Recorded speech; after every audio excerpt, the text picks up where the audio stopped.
On 20th May 2025, the universe lost one of its most curious minds.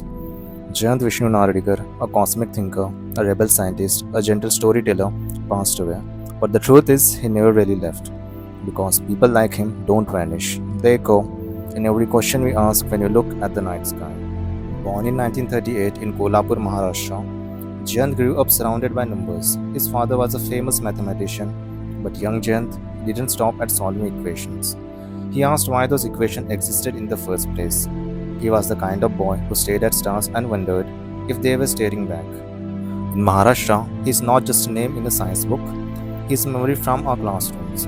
We have read his stories, sometimes as Fakta Eka Prithviche Itihas, sometimes as Krishna Vivar, sometimes as fascinating tales in Bal Bharati textbooks.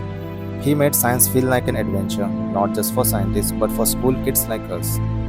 He created Ayuka in Pune, a research center where students were free to look up, wonder, and explore. And more importantly, he stood against superstition. He boldly said astrology is not science because for him, science was built on questions, not comfort. He worked with British cosmologist Fred Hoyle and built the Hoyle-Narlikar theory. It was revolutionary. While the world praised Einstein's relativity, Narlikar asked, what if motion doesn't exist by itself? What if the entire universe is what tells you are moving? Now, imagine you are spinning on a chair.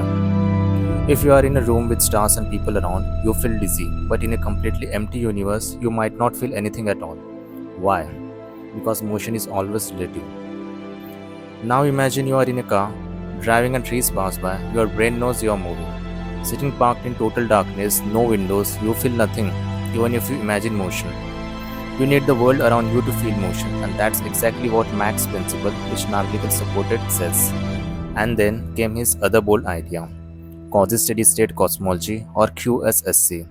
While most scientists believed in one Big Bang, a single explosion that created everything, Narlikar and Hoyle asked, what if the universe never had a beginning? What if it's always existed and creates new matter in small mini banks every few billion years?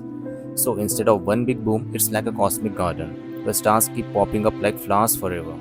He wrote research papers that shook up physics and science fiction stories that sparked the minds of kids, in English, in Marathi with clarity and wonder.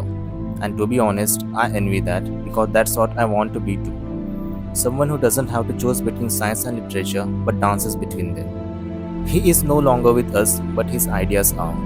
They live on in classrooms, observatories, in science fairs, and bedtime stories.